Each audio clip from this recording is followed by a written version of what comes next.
n'est pas pour nous la somme de problèmes que vivent les individus. L'exclusion, ce n'est pas des gens qui ont des problèmes, l'exclusion, ce n'est pas des gens qui ont des incapacités,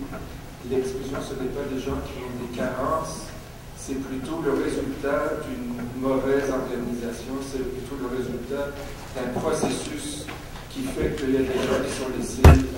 sur la touche, qui sont laissés sur le banc. Souvent, et dans nos sociétés nordiques en particulier, la honte qui est associée, dans une société très individualiste, la honte qui est associée à la pauvreté, à la pauvreté et aux problèmes qui en découlent, l'exclusion et autres, fait en sorte qu'on se terre, qu'on se cache, qu'on n'en parle pas, parce que c'est un peu comme une maladie honteuse. Alors que dans d'autres sociétés où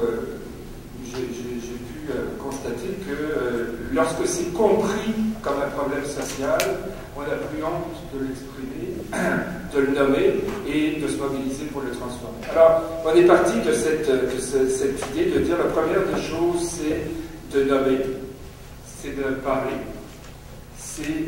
pour ça d'avoir des lieux physiques, concrets, matériels où les gens peuvent venir s'exprimer, partager. Et dans la mesure où les gens vont pouvoir partager leur vécu, nommer les choses,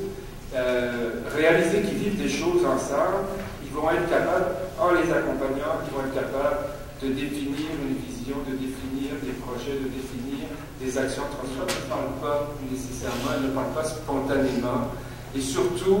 ne parlent pas de choses intimes et profondes à quelqu'un qui vous arrête dans la rue avec un micro pour vous demander quelles sont vos difficultés, quels sont vos problèmes, etc. Des choses, c'est pas c'était, parce que j'aimerais ça dire c'est la pauvreté, c'est le logement insalubre, c'est l'incapacité à se nourrir décemment, c'est évidemment le manque de places en garderie, etc. La discrimination, le racisme sont des problèmes qu'il faut confronter, qu'on ne peut pas ignorer. L'exclusion, le fait de ne pas être en mesure d'exercer concrètement des droits, on parle du droit au logement, quand des gens viennent nous voir qui nous disent « Monsieur, nous sommes 6, 2 adultes, une fille de 17 ans et 3 enfants en bas âge, et nous payons 650 $, pour un 4,5 le soir, je dois attacher les manches de mes enfants pour qu'ils ne se fassent pas... parce que j'ai peur, parce qu'il y a des punaises. » Je regrette, ça c'est bafouer le droit à vivre dignement dans un